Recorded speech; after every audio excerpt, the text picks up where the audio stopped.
Hello, and welcome back to Podfinder. This is Day 8 of the 12 Days of Sinmas. And, if you don't know what that means, pause this video and check out the playlist I've linked in the description. The Prelude video explains everything. Today, I'm digging into the Sin of Gluttony and its associated magical school of necromancy. I'll also be covering the Runelords of Gluttony and the nation of Gastash, over which they ruled. Before that, though, if you enjoy this video and want to hear more Pathfinder lore, consider subscribing or commenting below. And, before I forget, check out the timeline I put together of Thassilon's history. If you're a visual person, it will really help you get a hold of the history of Xin and the Runelords who would take over his empire. Link in the description. Alright, with that out of the way, let's dig in. The Sin of Gluttony, a corruption of the virtue of temperance, was associated with the magic school of necromancy. Upon casting a spell, practitioners of the School of Necromancy, under the teachings of rune magic, experienced a vast emptiness within themselves. This emptiness was created as the spells drew in power from the environment around the caster, including energy from the caster themselves. Those who followed the tenets of temperance felt that this emptiness was a virtuous sacrifice on their part, as they redirected the energy of these spells into the healing of others. Those who succumbed to the temptations of gluttony, however, sought to consume without end, so they might fill that emptiness and drive it away. They often sought undeath as a means of consuming the pleasures of the living world even after death, a course of thought very similar to that employed by followers of Urgathoa. The School of Necromancy. The School of Necromancy, according to the teachings of rune magic, is a school which is defined by contradictions and tensions. While necromancy is often associated with death and decay, the school also encompasses most healing spells in the game, as well as resurrection magic. All spells in this school express a careful balance between the life energies of the inner sphere, derived from creation's forge and the void, and the energies of the soul, derived from the natural progression of souls along the river of souls itself. The tension and balance between these energies is expressed through a necromancer's spells, with the nature of the balance, be it to one side or the other, drastically changing that expression. Spells within the School of Necromancy are often further subdivided into three categories: vitalism, soul magic, and undeath, which reflect the mixture of life energy and soul energy, which make up the spell's underlying power sources. Vitalism is the category of spells which reflects an abundance of life energy over soul energy. These spells infuse energy into living flesh to varying effects. These might take the form of healing energies of vitality, or positive energy, being channeled into living flesh to promote healing of the flesh. Or it might take the form of void, or negative energy, being channeled to cause living flesh to die and rapidly decompose. Interestingly, because life energy can encompass both vitality and the void, spells of the vitalism subdivision include spells that harm living creatures, in addition to spells which heal them. The soul magic subdivision within necromancy is on the opposite end of the spectrum when compared to vitalism. Where vitalism mixes a large amount of life energy with a small amount of soul, soul magic, unsurprisingly, mixes a high amount of soul energy with a low amount of life energy. These spells often have effects with limited impact on the physical body of the target, but which have a substantial impact on the target's soul, meaning they are often less visible in nature. The most common spells within this category are curses, which place metaphorical weights or restraints upon a soul with little outward indication. The other magical effects soul magic can produce are a bit more benign. Resurrection, the coaxing of a deceased soul back to the world of the living. This might be something as small as a raise dead spell, but might also be as powerful as the resurrection ritual itself. Finally, there is the subdivision of undeath. This third category of spells is the one most easily understood. It is the practice of balancing life energy with soul energy in equal portions, but inverting the nature of the life energy such that void, the energy of destruction, is used to create.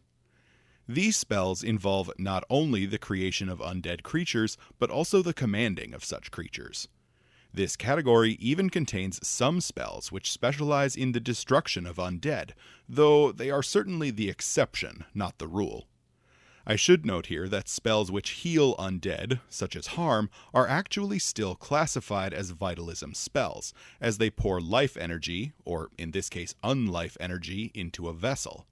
If the vessel is living, the effect is harmful. If the vessel is undead, the effect is beneficial. The inverted nature of undeath is what changes the impact, not the underlying mechanics of the heal or harm spells themselves. Within the confines of rune magic, practitioners of necromantic magic were traditionally forbidden from casting spells of the abjuration and enchantment schools.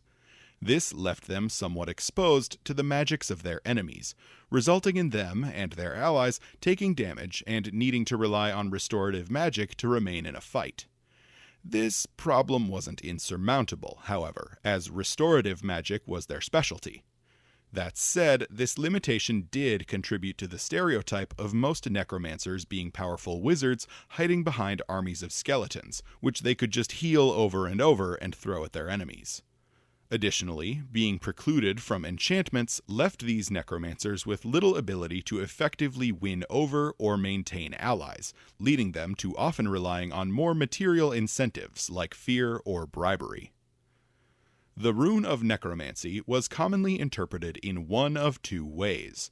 Practitioners of temperance often saw it as the upper body of a figure, whose arms were gathering up heavy objects so they might carry the weights of others. Practitioners of gluttony, however, often saw it as a gaping maw, hanging open so it might consume all within its path. The Runelords of Gluttony. The first Runelord of Gluttony was an Aslanti woman named Kaliphesta, who served alongside Caladerne and Alderpash as one of Zin's 7 chief apprentices. Beyond that, little is known about her past, though it seems a safe assumption that she was born into a noble or wealthy Aslanti family. She was appointed to the position of Runelord in -6480 AR, and took up management of Gastash, the easternmost territory of Thassilon. As the first Runelord of Gluttony, or Temperance at the time, Kaliphesta was presented by Zin with her weapon of rule, the Alarakeen of Temperance, the Bone Scythe. And this is where I have to do a bit of editorializing. I suspect that the concept for the Bone Scythe was developed and locked in well before the weapon's backstory involving Zin. The reason I suspect this is because Zin specifically wanted the Alarakeen to serve as symbols for the Runelords, whom he envisioned to be paragons of virtue. Meanwhile, the Bone Scythe is a weapon crafted from literal human bones, all stitched together with magic. It doesn't exactly scream benevolence or virtue. So I think someone at Paizo designed the weapon for Zutha in a vacuum, so to speak, and chose a design which fit the Runelord of Gluttony's status as a cruel undead necromancer. Then, later, there was a minor retcon clarifying that the Alarakeen, the weapons of rule, were crafted by Zin and given to his apprentices, who he assumed to be benevolent. This could explain why so many of the Alarakeen show obvious malevolent characteristics, despite having been ostensibly created as companions for virtuous wielders. Getting back on track to the Bone Scythe itself, we know that it held a 1E conductive property, allowing wielders to project the 1E equivalent of focus spells through the weapon whenever they successfully struck an enemy. This property doesn't have an equivalent property rune in 2E, unfortunately. The scythe also had other powers, most famously a souped-up version of a vampiric touch effect, which drained the life out of a target, then channeled that energy back into the wielder. It's worth noting, however, that the Bone Scythe converted all life force it drained into void energy, meaning it would only heal undead wielders. It's implied that the converted void energy would harm living wielders, but I couldn't find a mechanical confirmation of that. The scythe might have had other powers, but unfortunately it's never been fully statted in any Paizo publication. While it had a consciousness of its own, the source of that consciousness is unclear. Unlike most Alarakeen, it doesn't appear to have been particularly attached to the Runelord of Gluttony specifically, as at least Zutha was well known to have handed it off to champions who would fight in his stead on multiple occasions. Like I mentioned earlier, Kaliphesta took up the management of Gastash, a large territory on the far eastern border of Thassilon. Gastash stretched from the modern-day Storval Plateau in the west to the borders of modern Ustalav in the east, and from the Kodor Mountains in the north to the border of modern Nirmathas in the south.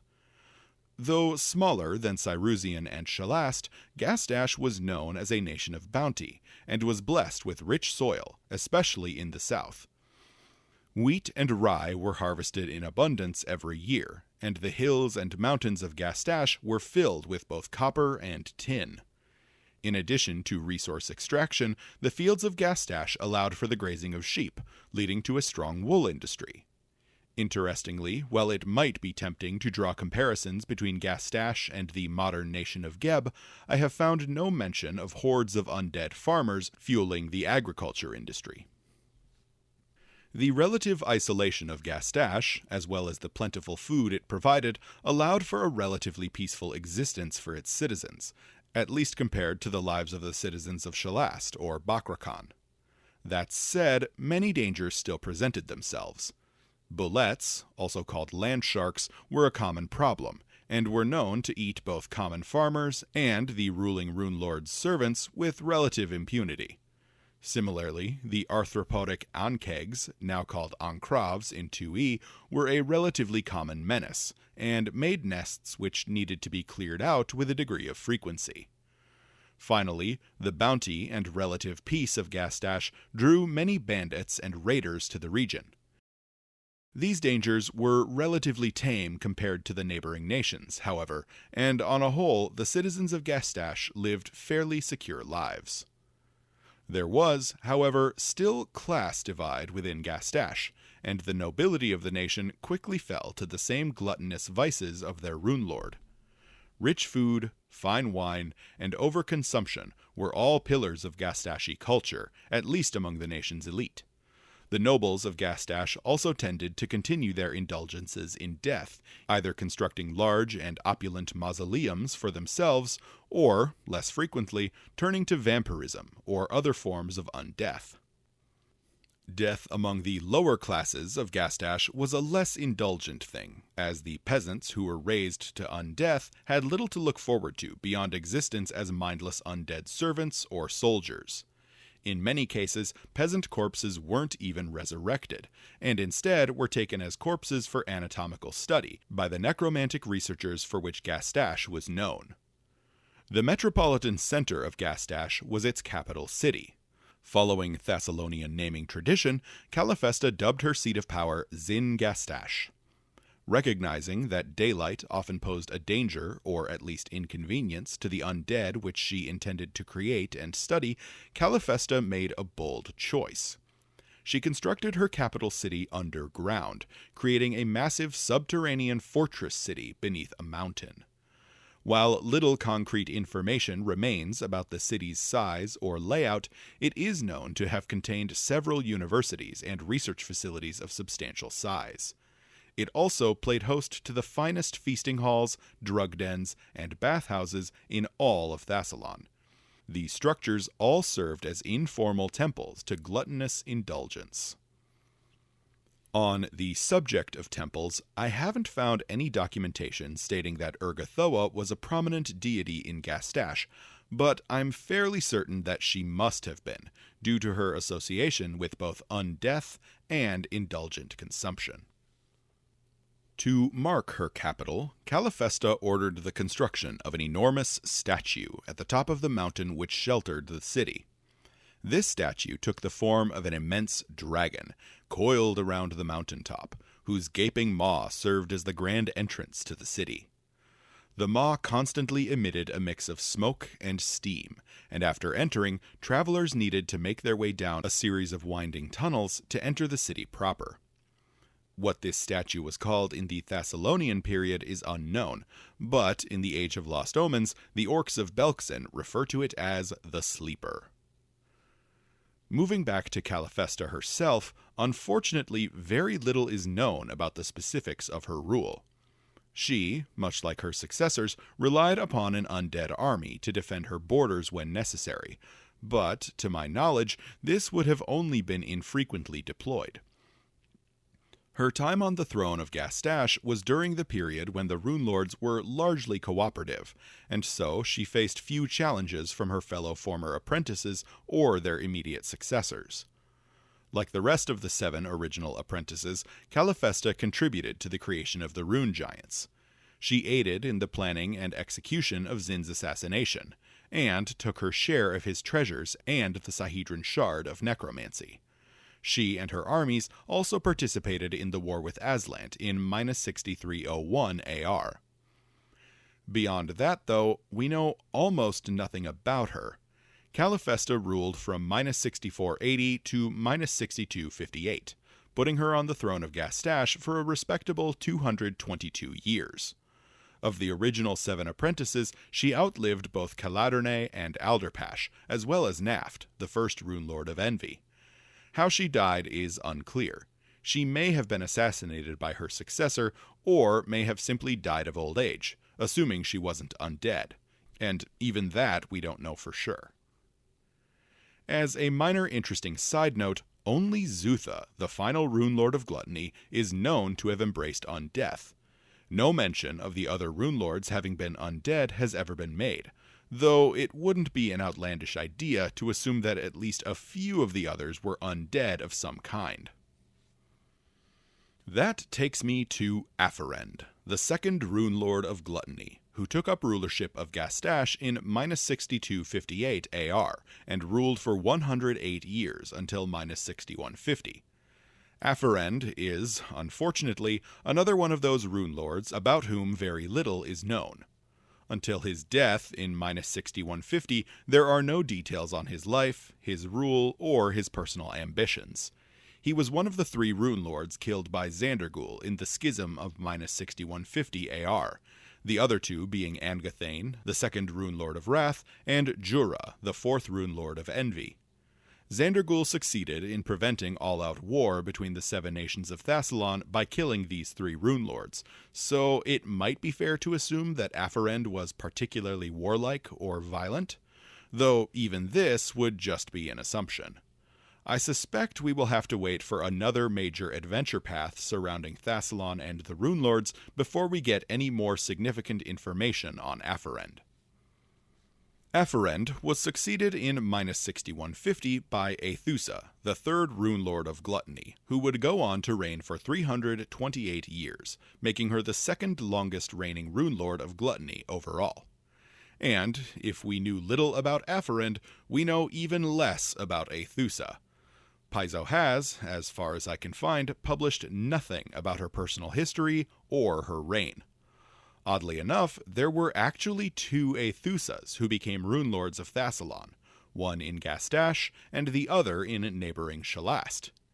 Even more humorously, the ruling periods of these Runelords Aethusa overlapped for 135 years, meaning they almost certainly interacted with a degree of regularity due to the proximity of their 2 nations. Before I close out my discussion on Aethusa, I want to briefly comment on the length of her reign. 328 years is an exceptionally long reign, even for a Runelord, at least outside of Sorshan and Xandergul. If any of the Runelords of Gluttony, other than Zutha, were some kind of undead, Aethusa probably makes the most sense. I have no evidence to back up this claim, I merely think the length of her reign might imply some sort of undeath, possibly vampirism or ghoulism. Aethusa was succeeded in -5822 AR by Goparlis, the 4th Runelord of Gluttony.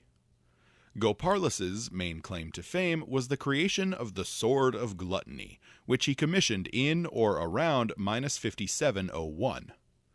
Forged fairly late into the Thassilonian period, the Alarahai was created within the Runeforge. As the necromancers sent to retrieve it returned to Runelord Goparlis in Zin Gastash, however, they were beset by a powerful army of barbarians from the frozen north.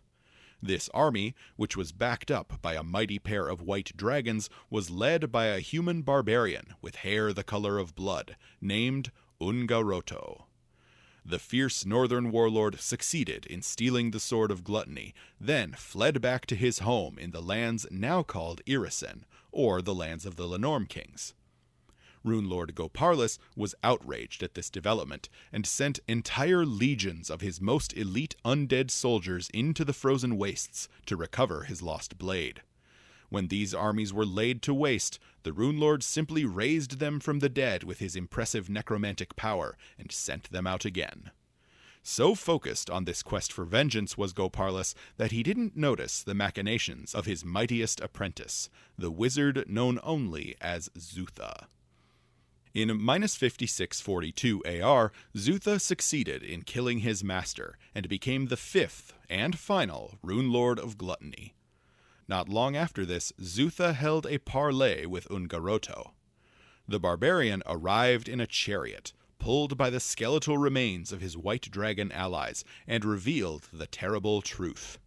He himself was long dead, and now existed only as a grave knight. Ungaroto traded his service as Zutha's champion for the remains of Runelord Goparlis, which he took home as a trophy for his people. He then returned to Zin Gastash, ready to faithfully carry out his end of the bargain. The Alarahai, which he still bore, eventually took on his own name, becoming Ungaroto, the Sword of Gluttony. Mechanically, Ungaroto is a +5 Ghost Touch Vicious Falchion. Any damage dealt to the wielder due to the vicious property is added to the damage of the sword's next successful strike. The sword glows sickly green when undead are near, though it's unclear if this effect is triggered by an undead wielder. Foes must make fortitude saves if they are struck, or take additional damage which the wielder then gains as temporary hit points, which last for up to an hour. It is also unclear if these are intended to stack, though I suspect in the mechanics of 2E they probably wouldn't. Anyone slain by the blade is soon after raised as a type of zombie, though the sword can only animate a limited number of corpses in this manner. That takes me nicely to the reign of Zutha, the 5th, final, and inarguably most powerful Runelord of Gluttony. Zutha took the title of Runelord from Goparlis in -5642 AR, and ruled for 349 years, until the Earthfall calamity in -5293. Zutha was tremendously powerful, and fully embodied the Sin of Gluttony and the School of Necromancy in a way none of his predecessors truly had. Zutha was a gourmand's gourmand, and his appetite was bottomless. Rumors swirled among his court that he never ate the same meal twice, and the excesses of his rule pushed the already voracious culture of Zin Gastash to new heights. Zutha was known to import the finest and most exotic spices from all over Golarion, and perhaps even beyond. No meal was too indulgent for the Runelord of Gluttony. Zutha's truest indulgence, however, was in life itself. Partway through his reign, in -5418, Zutha transcended life itself and embraced undeath.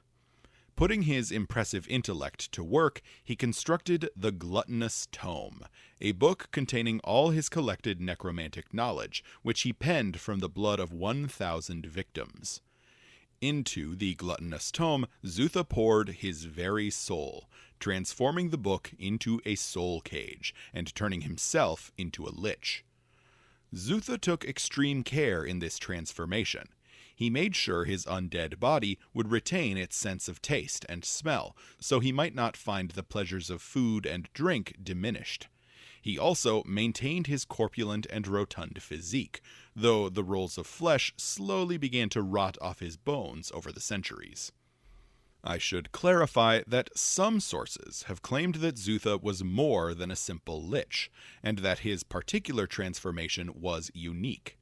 This might be true, but might also be flavorful wordplay, intended more to evoke fear than actually describe Zutha mechanically. For now, I'm moving forward with the assumption that he was simply a Lich, albeit a very powerful one. Zutha's Lich body required a constant source of life energy to maintain its fleshy appearance. For this reason, his diet evolved, and he resorted to the consumption of living sentient beings. These poor souls were dubbed meal slaves, and, much like the Runelord's other rare ingredients, they too were imported at great expense from every corner of Golarion and the great beyond. While Zutha was incredibly powerful, and his lichdom provided him with a built-in safety net in the case of his own death, he rarely engaged in combat directly. He relied heavily on the use of champions as the leaders of his armies. The Grave Knight Ungaroto was one such champion, and served Zutha loyally for centuries. The Runelord also appointed other champions on an as-needed basis, and made a habit of lending them his bone scythe to use on the battlefield. The Alarakin proved incredibly effective as a tool for a champion to wield on Zutha's behalf, and, even when that champion eventually fell in battle, the weapon invariably made its way back to its master's waiting hands. Zutha also made heavy use of a ritual to which all Runelords had access, but which few chose to employ with any regularity.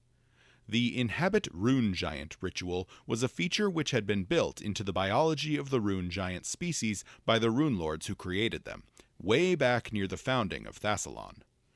Rune Giants were especially vulnerable to a specific possession-adjacent magical effect, to which only the Runelords of Thassilon had access.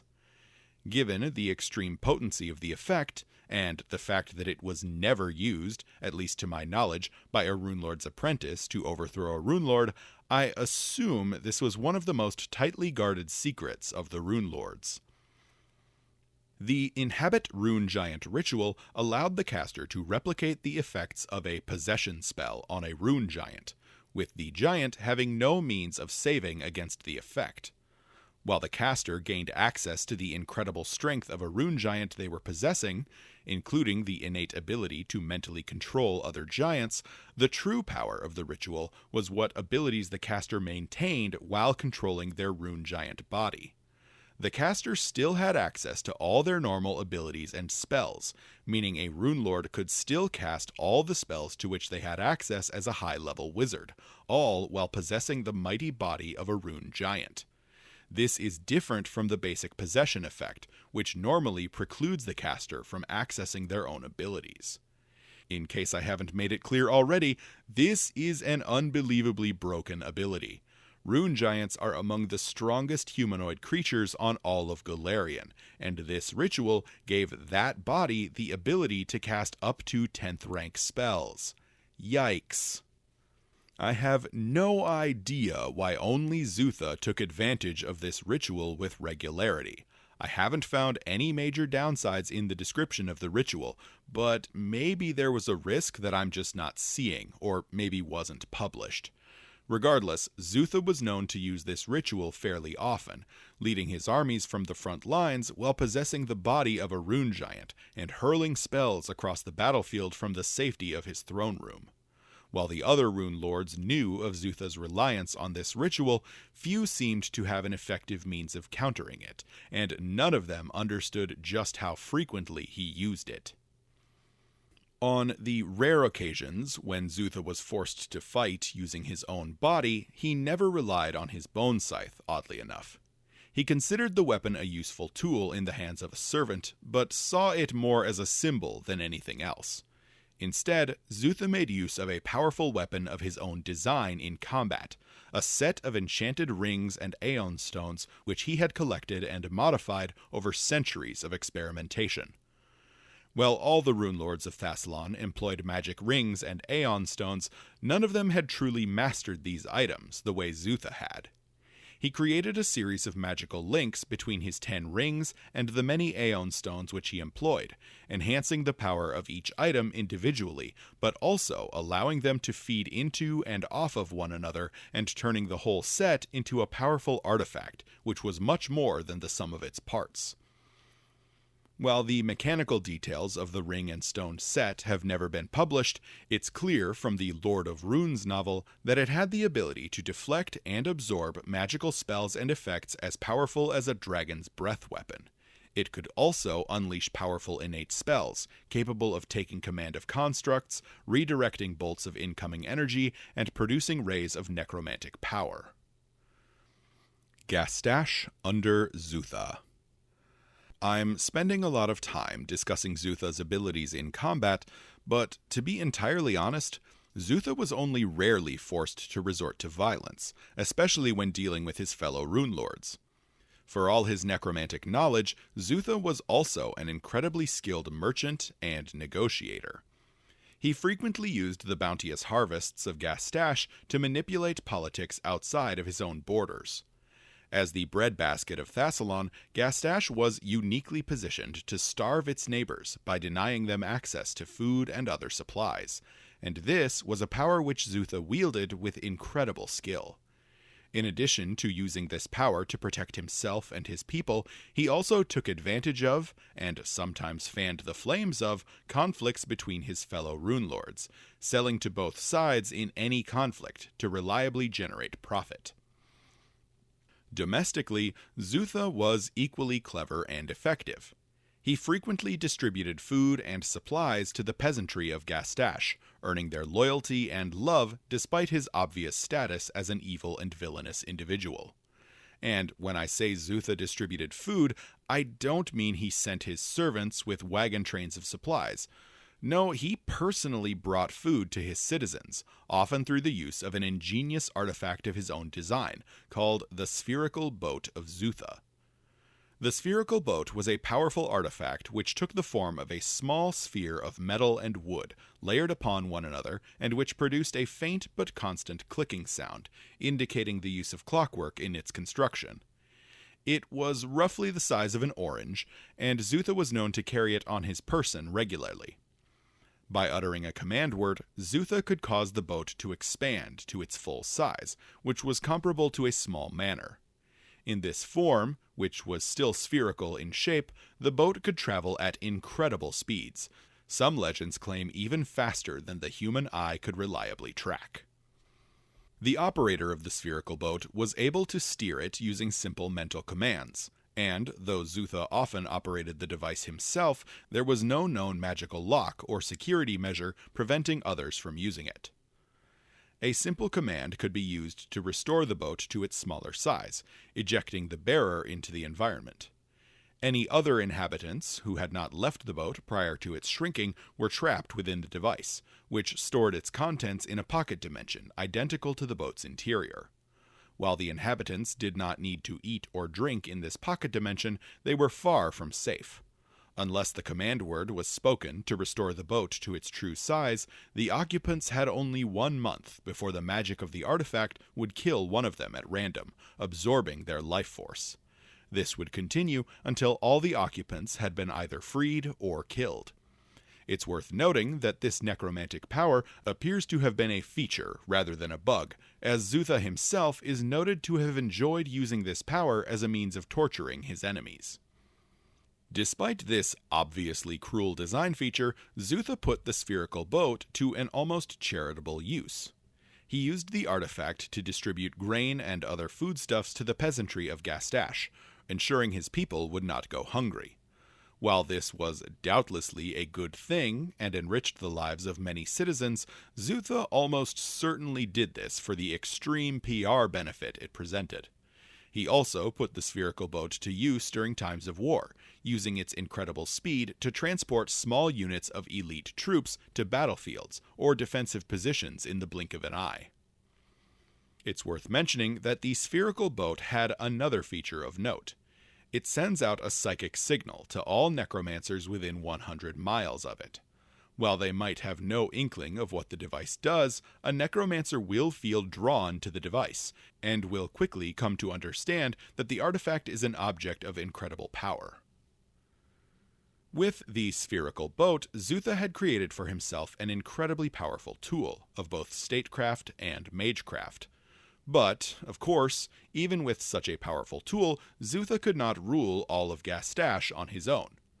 Like the other Runelords, Zutha managed much of his rule indirectly, by delegating many responsibilities to a class of nobles and necromantic students. Zutha, like all the Runelords of Thassilon, had whole cadres of loyal apprentices to whom he often outsourced the more mundane or dangerous aspects of magical research. Outside of magical research, however, 4 ruling families stood out among the nobility of Gastash as having dominion over certain gluttonous industries within the nation. House Inib prided itself on its winemaking, and also had a stranglehold on the production of bread in Gastash. House Gorion, similarly, dominated the markets for both cheese and meat production. House Anstrin was well known for its production of sweet treats, which, in a nation like Gastash, made them an economic powerhouse. Finally, House Ziriak was the most frightening of the 4, as their specialization was the art of cannibalism. Blessedly, Paizo has produced no clarifying information on what this means in the context of economic power, but I think we can all make a few guesses. Having delegated many of his responsibilities to these noble families, or other privileged elites within his realm, Zutha was, much like his fellow Runelords, able to focus on the study and perfection of his own pet projects. In Zutha's case, much of this work was performed at the infamous Flesh Pits of Gastash. This underground laboratory complex, whose location has been lost to time in the Age of Lost Omens, was originally designed to replicate the flesh-warping facilities used by Runelord Alasnist, since she was the unquestioned master of the art. That said, Zutha was no academic slouch, and he quickly took his own research in a decidedly more necromantic direction. The Flesh Pits of Gastash were so named for the enormous mountains of undead flesh which Zutha eventually filled them with. This flesh was inert, so to speak, but was preserved perfectly so that Zutha could quickly and easily mold it into new undead horrors in his vile experiments.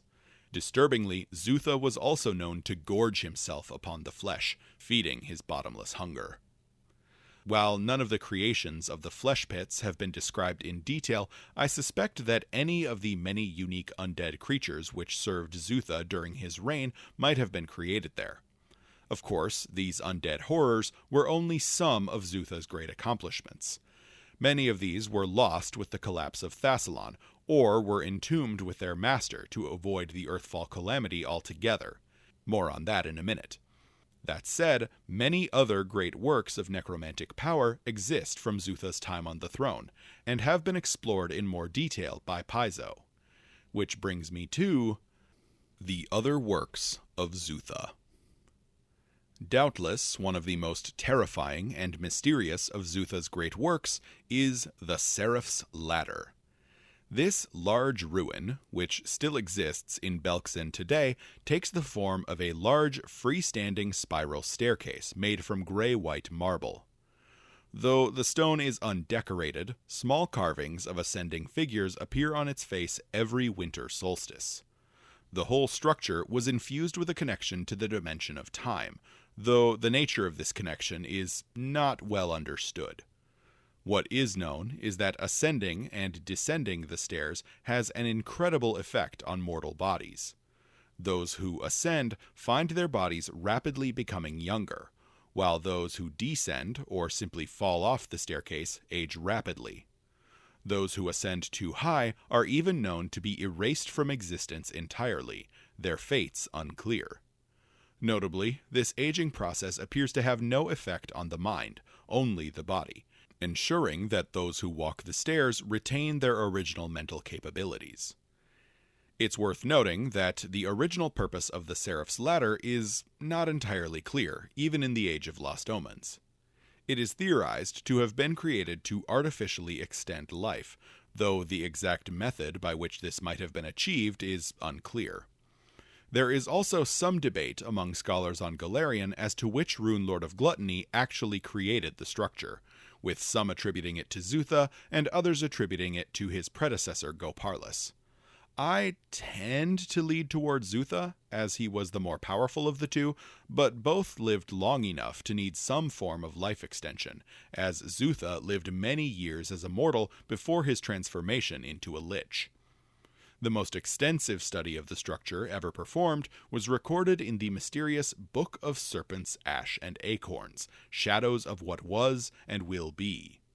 This text is a bizarre book which explores the dimension of time, and which itself seems to have a non-linear relationship with time. Keep this book in mind. It will come up again later in this series. If the Seraph's Ladder represents an arcane triumph for Zutha, then my next point of discussion, the destroyed city of Mogon, represents an unequivocal failure. Mogon was once a thriving Gastashi city, one which played host to one of Zutha's many research facilities. The city was located far enough from Zin Gastash that Zutha deemed it suitable for his most dangerous and unpredictable experiments. One of these experiments involved the use of a Qlipoth runestone, an artifact of tremendous power, which is vaguely similar to the abyssal runestones, which I briefly mentioned yesterday. Zutha had long searched for one of these Qlipoth runestones, and, upon finding one in a dormant state in the astral plane, brought it back to Mogon for experimentation. Zutha's goal with the object was ambitious. He sought to channel the power of the runestone into an arcane engine, which could generate unlimited necromantic energy. The construction of this engine, which would have almost certainly raised Zutha to mythic status, was well underway when the unthinkable happened. The Qlipoth runestone suddenly awoke from its dormancy and erupted to life, spewing forth an alien black liquid with the consistency of water. These waters poured onto the material plane like a torrent, quickly flooding the research facility and drowning the apprentices within. Zutha, recognizing the danger for what it was, tried to teleport the runestone back to the astral plane, but found it resistant to even his mightiest spells. He finally managed to trap the stone within an anti-magic field, slowing the flow of extraplanar black water and saving the city of Mogon from complete destruction. The anti-magic field, which Zutha had conjured, was temporary, however, and he needed a longer-term solution. He worked with his apprentices to dig a pit, which they then lined with numerous anti-magic field generators. They then threw the Qlipoth runestone in and sealed the exit, trusting their many fields to buy enough time to devise a truly permanent solution to the problem of the black waters. Unfortunately, such a solution never presented itself before the coming of Earthfall. It's worth mentioning here that this particular Qlipoth runestone was associated with the little-known Qlipoth lord Owar Owang, the father of Sith Vesug and the grandfather of Tree Razor. Now, not all of Zutha's many accomplishments were quite so fantastic or terrible as the Seraph's Ladder or the Runestone of Mogon. Many of his most well-understood creations were spells or artifacts. One such spell was Death Wine, an odd spell from 1E which had a very specific niche. It allowed the caster to temporarily transform any healing potion which relied on positive energy into a powerful necromantic brew. This empowered the imbiber's casting of necromantic spells, allowing them to cast spells as though they were cast at a higher rank than they actually were. Though a bit of an action economy slog, I could definitely see this spell as having a use case in 2E, especially for witches with the Cauldron feat, giving them access to free potions every day. Another powerful artifact attributed to Zutha is the Famine Rod, which allowed the user to make ranged spell attacks to deal damage to a target, then absorb that damage as temporary hit points. Many items themed around necromancy have this vampiric quality to them, and GMs might imbue similar abilities into their own homebrew items to give them a connection to ancient Gastash. While Zutha and his predecessors made many impressive discoveries and advancements in the field of necromancy and arcane research, the last I want to discuss here is the Runeslave Cauldron. The Runeslave Cauldron was a large cauldron cast from a single piece of thick black iron and decorated with runes of power. The cauldron was enormous, more than 10 feet across and a dozen feet high. This incredible size hints at the cauldron's purpose. It was infused with necromantic magic, which could be channeled into the creation of powerful servants called rune slaves. To accomplish this, a caster needed to prepare the cauldron by filling it with rare ingredients, including rainwater collected from open graves. Once these ingredients were collected, the cauldron would activate on its own, with a fire springing to life beneath it without the involvement of the caster. At that point, the caster could submerge into the cauldron the corpse of a freshly slain giant, which would then be restored to life. The giant would then be infused with the rune slave template, which I've shown here. Notably, the giant corpse in question did not need to be fully submerged for the magic to work, meaning even exceptionally large giants, like storm or even rune giants, could be restored to life as rune slaves in this way. This gave Zutha an exceptionally large supply of giants to work with, as he could realistically resurrect even his mightiest giant servants at least once if they fell in battle. The power of this artifact was only enhanced by the fact that, once activated, it remained active and functional for a full year before needing to be refilled. The power of this artifact is attested to by how other rune lords, and Karzug specifically, desired one of their own. The monks of the Thoracic Order, stationed at the library which would one day be called the Black Tower, were ordered by Karzug to attempt to replicate this artifact so he might put it to use. To my knowledge, they never quite succeeded. From a meta perspective, the Runeslave Cauldron seems to be drawing inspiration from the Black Cauldron from Lloyd Alexander's Chronicles of Prydain, a series which awoke my own passion for fantasy, and which directly led to the most heavy metal piece of animation which the animators at Disney ever produced. If my suspicions about this being the source of inspiration are correct, then one method of destroying the Runeslave Cauldron might involve the willing submersion of a living giant into the artifact. Zutha's plan to survive Earthfall. Like all the final Rune Lords of Thassilon, Zutha eventually learned of the coming Earthfall calamity. The method by which he discovered the oncoming disaster is unclear, but what is clear is that Zutha had no intention of taking the challenge lying down. As a Lich, Zutha was uniquely positioned among the Rune Lords to survive Earthfall. His physical body could be completely destroyed, and he could return to full power with relative ease. So long as his soul cage, the Gluttonous Tome, survived, Zutha could be restored to full function without too much trouble. Still, Zutha was cautious, and sought a means of guaranteeing his survival, as well as the survival of his vast undead hordes, so he might dominate the world of ash and darkness which emerged after Earthfall. To that end, he began the construction of a mausoleum. This was the Cenotaph, an immense tower of black stone, situated on the edge of a cliff on the far eastern edge of Gastash.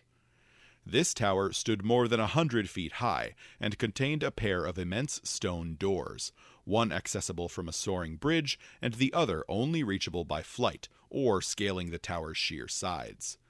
This second door was the one which made the Cenotaph special, as it was far more than a simple doorway. It was, in fact, a portal directly to the void, the plane of negative energy. This portal infused the entire structure of the Cenotaph with necromantic energy, bathing it in the essence of the void. This granted all undead beings within the structure fast healing, and, in the case of ghouls or vampires, sustained them without the need for food, though it did nothing to sate their hunger.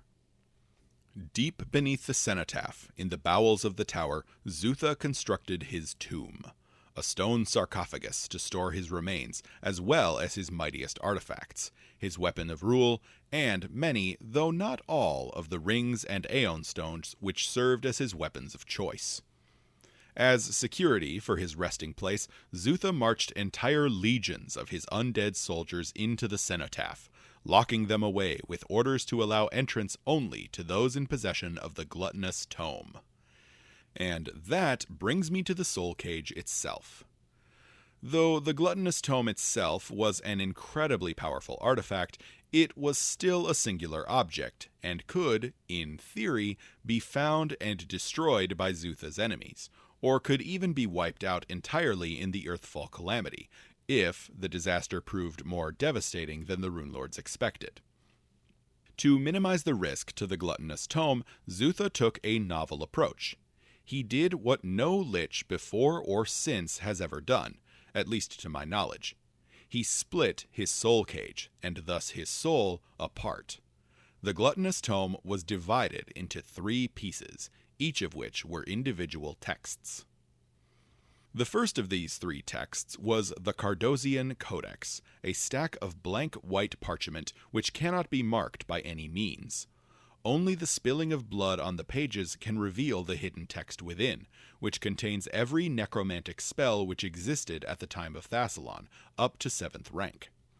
The text also contains the rituals needed to produce an exceptionally powerful flesh golem, a trait which all 3 component texts shared. All 3 texts, produced from the gluttonous tome, also bore a curse which afflicted the bearer. The Cardozian Codex afflicted the bearer with a voracious hunger, to emulate Zutha's own corpulent form. The second of the 3 component texts of the gluttonous tome was the Bone Grimoire, a text bound in leather with bone-like bindings evocative of human ribs along the spine. This text provided the bearer with a deep innate understanding of necromantic theory, granting them a bonus on all skill checks related to necromancy. The curse on this book slowly inflicted unlife upon the wielder, forcing them to make a will save or be inflicted with negative healing and an aversion to vitality energy. The Black Book was the third and final of the component texts made from the gluttonous tome. It contained 100 pages of parchment made from smoked human skin, each of which was scrawled with arcane necromantic formulae. Reading this book gave the bearer the ability to command undead as though they were clerics or wizards of their total character level. The curse of the Black Book was less physically obvious, but still dangerous. Every day, the bearer needed to succeed at a will save, or their alignment would shift one step closer to chaotic evil. In the post-remaster age, this likely manifests as a slow shift in the character's personal edicts and anathema, until they align more closely with those of Zutha himself. And so it was that, on the eve of Earthfall, Zutha and his chosen soldiers sealed themselves within the cenotaph. The 3 pieces of the gluttonous tome were scattered to the distant corners of Thassilon and beyond, each protected by one of Zutha's most loyal and powerful servants. One of these servants was Ungaroto, who took with him the Sword of Gluttony, though it's unclear which of the 3 texts he bore. Zutha's apprentices sought shelter in the many fortresses throughout Gastash, and the people of Thassilon went about their lives none the wiser. An examination of Aeon stones. Before I move on to discussing player information, I want to briefly cover the subject of Aeon stones in a bit more detail. Aeon stones, called Ion stones back in 1E, are a group of magic items which come in all manner of shapes, sizes, and levels of power. Broadly speaking, they were all stones infused with magical effects. Though they were all about the size of a golf ball or smaller, they varied widely in color and shape, from dull gray and round to bright pink and rhomboid. Each type of stone had unique magic powers, though all could float in the air, and most often orbited around the head of their owner. In addition to its base power, each type of Aeon stone, at least in 2E, has a resonant power, which can only be accessed in the Age of Lost Omens through the use of the Pathfinder Society's Wayfinder necklaces. On the lower end of the power scale, the Dusty Rose Prism Aeon Stone grants its bearer access to the Shield cantrip. The Pearly White Spindle restores 1 hit point to the bearer every minute, and grants resistance 1 to negative damage. The Preserving Aeon Stone grants resistance 3 to persistent damage. While these effects are certainly useful, they definitely aren't exceptional. By contrast, the stones on the upper end of the power scale could prevent the death of their owner, provide fast healing, or even cast a fairly powerful version of Dispel Magic. And of course, these were the extremes of the spectrum. Many stones existed which could be rated somewhere in the middle. Many runelords in Thassilon saw fit to use Aeon stones, and frequently embedded them into their skin. This allowed them to invest more stones than a normal wielder could, and gave them access to the resonant powers of multiple stones at once. Runelords Alasnest and Sorshan made impressive use of this Aeon embedding technique, implanting dozens of stones into their skin.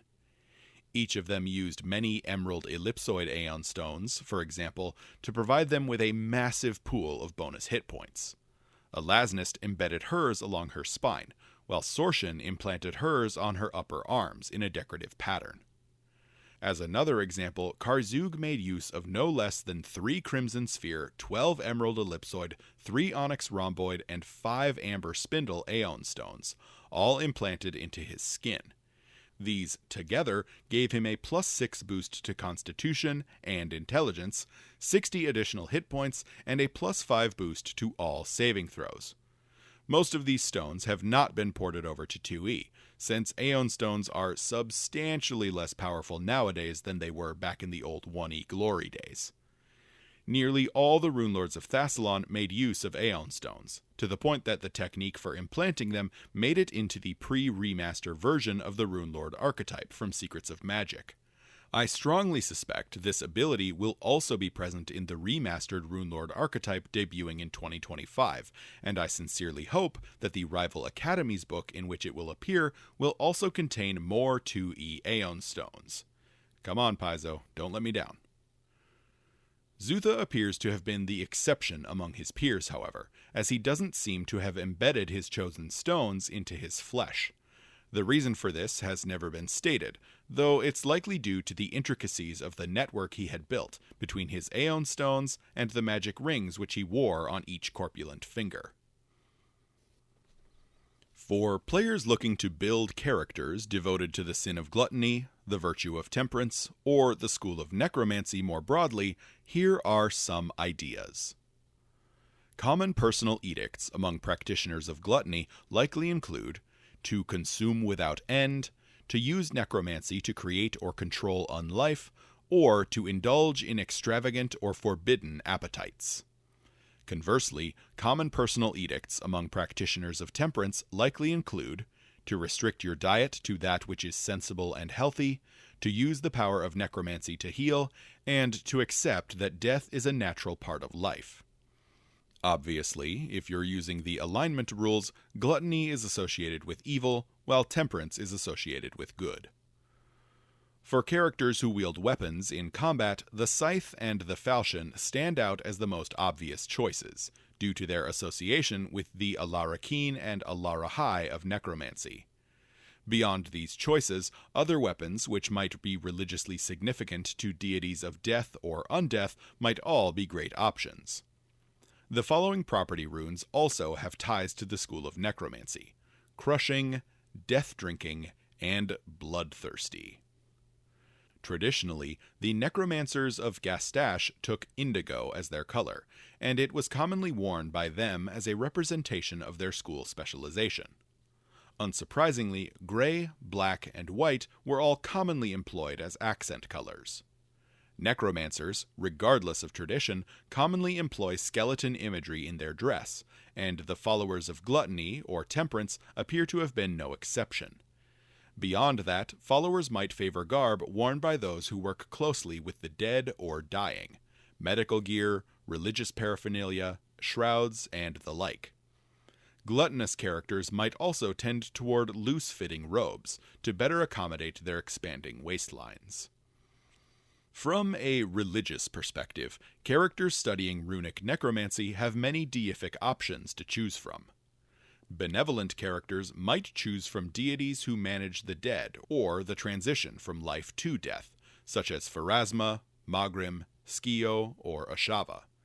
Even Erasni might be an excellent choice for such a character. Malevolent characters, meanwhile, will likely feel a strong attraction to the faith of Urgathoa, as the Pallid Princess's encouragement of endless consumption aligns nicely with the Sin of Gluttony.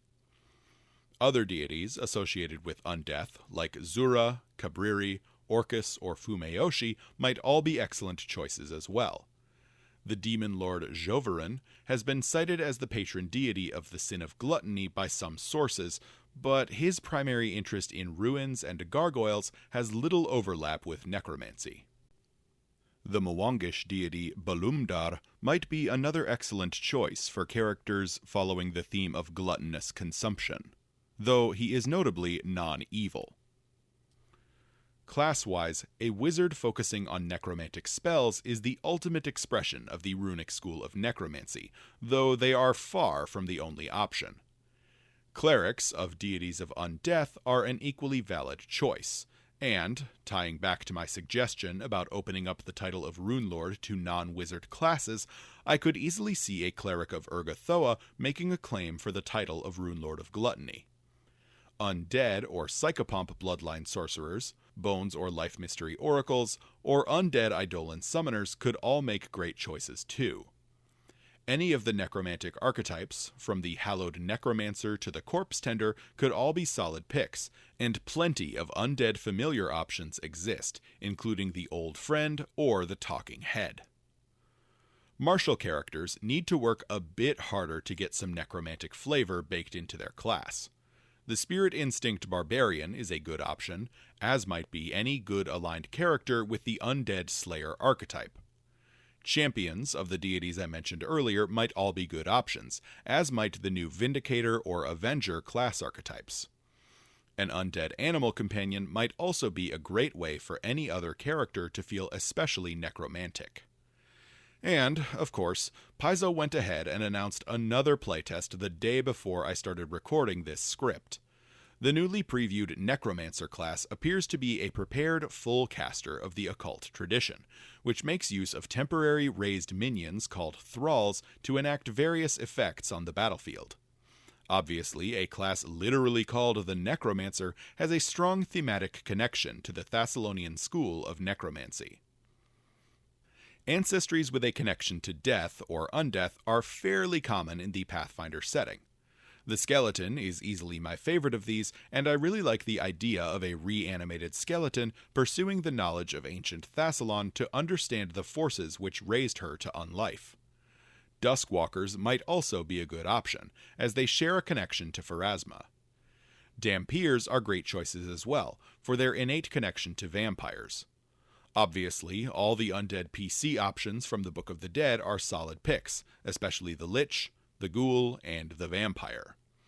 I also want to make mention of the Varisian peoples of Avestan, as legends among them claim that Varisians with purple eyes are the descendants of the Runelords themselves. This is especially relevant to this video, as Runelord Zutha is one of the few Runelords who is confirmed to still have living descendants on Golarion in the Age of Lost Omens.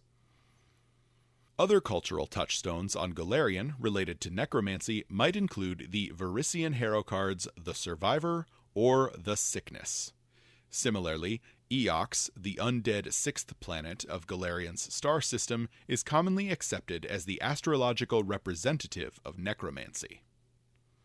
For GMs looking to incorporate the School of Necromancy, the Runelords of Gluttony, or the Nation of Gastash into a campaign, here are a few more ideas.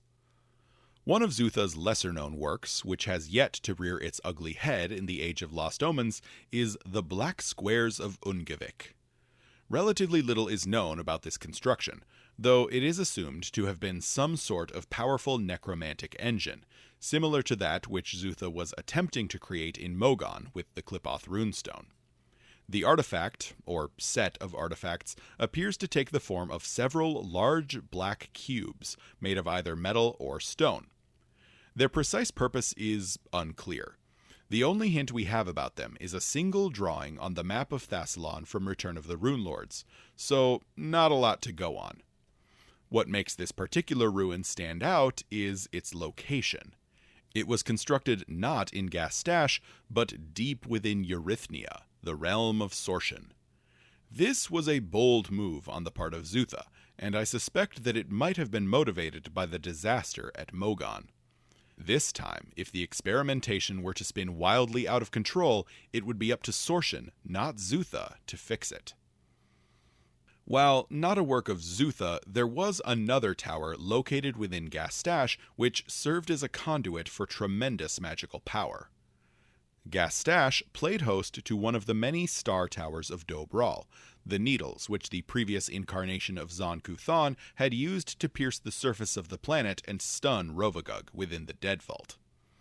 While this particular star tower does eventually get at least partially explored as part of the Curse of the Crimson Throne adventure path, it's entirely possible that one of the Runelords of Gluttony might have experimented with the strange magics of the tower, and these experiments simply haven't yet been discovered. On a slightly smaller scale, I would like to return to my discussion of Runelord Zutha's frequent use of the Rune Giant Possession ritual. While he rarely had any issues performing the ritual, there was one specific but unnamed rune giant who managed to resist Zutha's direct control. Zutha attempted on multiple occasions to possess the body of this giant, but was met time and again with failure. He finally came to an explanation, though not one which brought him any comfort. This giant was already being possessed by something or someone who was at least as powerful as Zutha himself.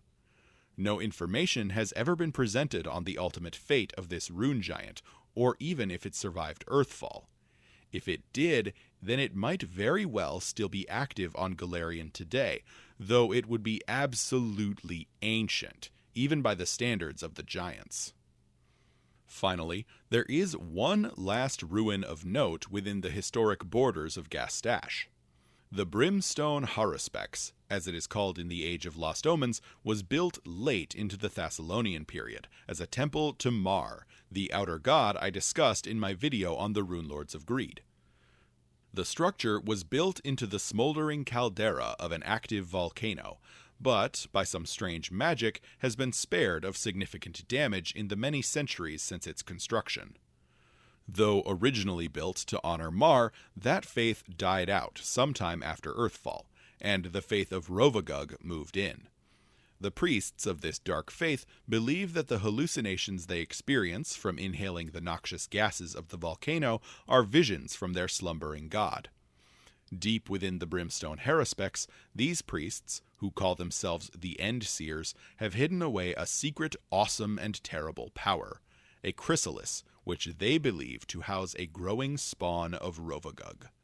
This larval being, which the End-Seers called the Seed of the Endsinger, was brought in secret from Osirian in recent years, and is currently gestating in the superheated waters within the caldera's basin. And that marks the end of Day 8 of the 12 Days of Sinmas, and my examination of the Sin of Gluttony. This was the first of these scripts which did not spin wildly out of control, and even this one ended up being 17 pages long. I am beginning to think I underestimated the scope of this project. For a fun peek behind the curtain, I was actually writing this script in Italy. I was sent there on a work trip, meaning this is the first Podfinder video which is officially an international production. I even did some of the research for this one in Canada on a fishing trip. Up next, my examination of the Runelords continues with my deep dive into the Sin of Sloth and the Runelords of Haruka. Thanks for watching, and I'll see you tomorrow.